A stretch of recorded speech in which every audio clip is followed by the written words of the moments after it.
Today we study about the next topic of the current electricity, that is meter bridge.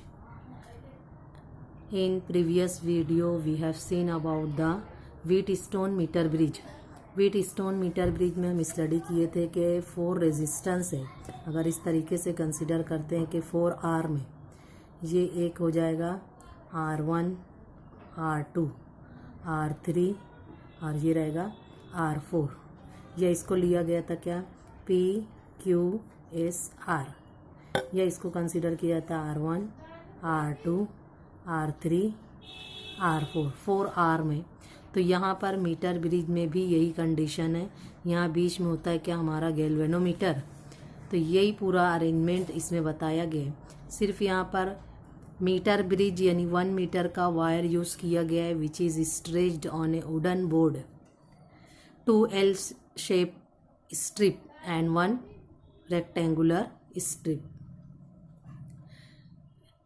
There is one gap which is called as left gap, other is right gap.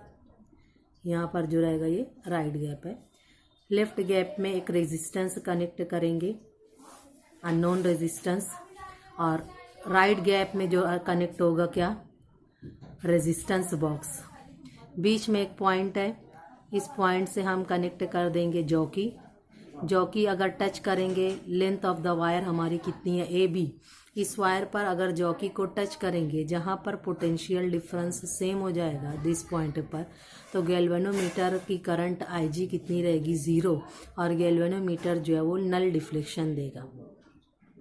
तो यहाँ पर metre bridge experiment में explain हमको जो करना है वो किस तरीके से करेंगे कि metre bridge consist of a wire of uniform cross section. Wire का क्रॉस सेक्शनल एरिया सेम होना चाहिए, and 1 metre length stretch on a metre scale which is fixed on a wooden table. The end of the wire are fixed below 2L shaped metallic strip. A single metallic strip separated the 2L shaped strip. ये एक single strip है जो 2L shape को क्या कर रही है, अलग अलग कर रही है. Usually an unknown resistance X is connected in the left gap.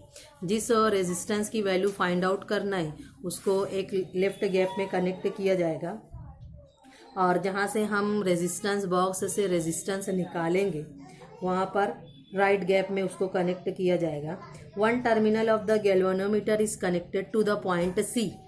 Point C से गैल्वेनोमीटर को कनेक्ट किया जाएगा, और the other end of the terminal carries jockey, और जॉकी को रिप्रेजेंट किया जाता है किससे G से. Temporary contact with the wire AB can be established with the help of the jockey. बार बार जॉकी टच करके स्लाइडिंग करके देखेंगे, ऐसे टच नहीं करना है, प्रेस नहीं करना है, यानी उसका क्रॉस सेक्शनल एरिया चेंज ना हो. And cell of EMF E along the key and rheostat are connected. ये एक्सप्लेनेशन में हो जाएगा कि रियोस्टेट है, की EMF ऑफ द सेल. पहला एक्सपेरिमेंट में क्या किया जाएगा कि एक सूटेबल रेजिस्टेंस को निकाला जाएगा फ्रॉम द रेजिस्टेंस बॉक्स, और जॉकी को टच किया जाएगा on the wire AB at various point, and the balance point null point D is obtained. जिस पॉइंट पर हमको नल पॉइंट मिलेगा, null point is obtained. The galvanometer shows no deflection when the jockey is at the balance point. अब हमको reflective length निकालना है. अगर find और कंसिडर कर लेते हैं कि ये पॉइंट हमारा क्या है, नल पॉइंट है D, तो ये लेंथ हमारी क्या हो जाएगी, अननोन रेजिस्टेंस X की तरफ है इसलिए इस लेंथ को कंसिडर करेंगे LX. R की तरफ है इसलिए इसको कंसिडर करेंगे LR. तो जो रिस्पेक्टिव लेंथ आएगी उसको रिप्रेजेंट किया जाएगा LX और LR से. अब हमको कंडीशन निकालना है, तो कंडीशन हमको मालूम है कि resistance directly proportional to length and its cross sectional area R is equal to rho into L upon A. अब यहाँ जो हमारा रेजिस्टेंस है, तो रेजिस्टेंस अगर निकालेंगे अलोंग द लेंथ AD, यानी ये इतना लेंथ का अगर रेजिस्टेंस निकालेंगे तो उसको लिखेंगे resistance along the length AD which is equal to rho length क्या रहेगी AD upon area of cross section कितना हो जाएगा A। इसी तरीके से सेकंड का निकालेंगे हम रेजिस्टेंस, किसके अलोंग का निकालेंगे DB, रेजिस्टेंस अलोंग DB के अलोंग का अगर रेजिस्टेंस निकालेंगे तो ये हो जाएगा रो L। लेंथ क्या आ जाएगी DB divided by area of cross section A। ये दो एक्सप्रेशन हो जाएगी। अब हमको जो बैलेंसिंग कंडीशन अगर निकालना है, जैसे अगर 4 आर्म जो बनता था व्हीट स्टोन का, तो ये एक आर्म हो गया, ये सेकंड आर्म हो गया, ये थर्ड आर्म बनेगा, ये फोर्थ आर्म बनेगा। तो इससे अगर हमारी जो कंडीशन आएगी तो वो क्या आती है x upon R, x divided by R, LX divided by LR which is equal to LX divided by LR। तो ये कंडीशन हमको निकालना है। तो इसके लिए क्या करेंगे कि ये जो दो इक्वेशन है इस इक्वेशन को बैलेंस कर देंगे कि लेंथ अलोंग AD किसके इक्वल है x की, तो वैल्यू रख देंगे इक्वेशन में। तो ये क्या हो जाएगा x upon R is equal to x की वैल्यू कितनी है resistance along AD divided by resistance along DB। अब वैल्यू रख देंगे, रेजिस्टेंस अलोंग AD की वैल्यू निकाले थे अभी, कितनी आई थी rho LX upon A divided by rho LR divided by A। Area of cross section जो है वो कैंसिल हो जाएगा, रो की वैल्यू कैंसिल हो जाएगी, वैल्यू बचेगी LX अपॉन LR। तो x अपॉन R इक्वल हो जाएगा किसके LX अपॉन LR के। अगर वैल्यू फाइंड आउट करना है अननोन रेजिस्टेंस की, तो therefore unknown resistance x which is equal to R LX upon LR, यानी एक फार्मूले से unknown resistance of the wire we have to find out. तो यहाँ पर रेजिस्टेंस बॉक्स से जो रेजिस्टेंस निकालेंगे R उसकी वैल्यू मालूम है, मीटर स्केल से LX की वैल्यू फाइंड आउट कर लेंगे, 100 से में माइनस कर देंगे, LR आ जाएगा and the value of unknown resistance can be determined. अब इसका एप्लीकेशन देखेंगे कि Wheatstone metre bridge is used for, application में हम देखेंगे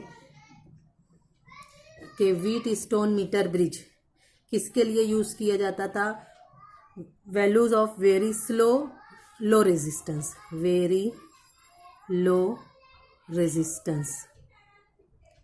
सेकंड है measure the quantities such as galvanometer resistance, galvanometer resistance, capacitance,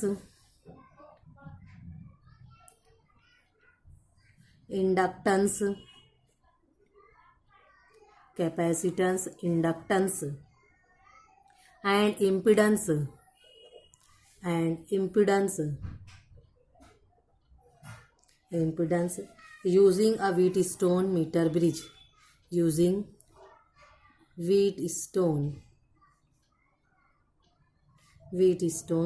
meter bridge। ये इसके एप्लीकेशन में बताएंगे।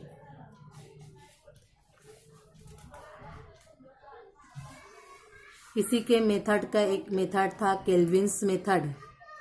केल्विन्स मेथड में डायरेक्ट फिगर में जो हम अलग से कनेक्ट किए थे अननोन रेजिस्टेंस, तो यहाँ पर हम कनेक्ट कर देते हैं क्या, यानी गैल्वेनोमीटर यहाँ ना कनेक्ट करते हुए गैल्वेनोमीटर को इस पॉइंट पर कनेक्ट किया जाता है और जो फार्मूला निकाला जाता है वो रहता है G upon R is equal to G upon are.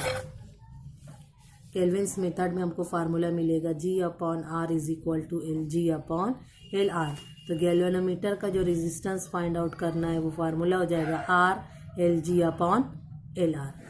तो इसमें जो है नल पॉइंट फाइंड आउट करना है, तो नल पॉइंट इसमें 0 पर नहीं मिलता बल्कि उसमें से कुछ अमाउंट की करंट पास होती है, तो यहाँ पर एक पॉइंट कंसीडर किया जाता है, इसलिए इस मेथड को कहा जाता है इक्वल डिफ्लेक्शन मेथड।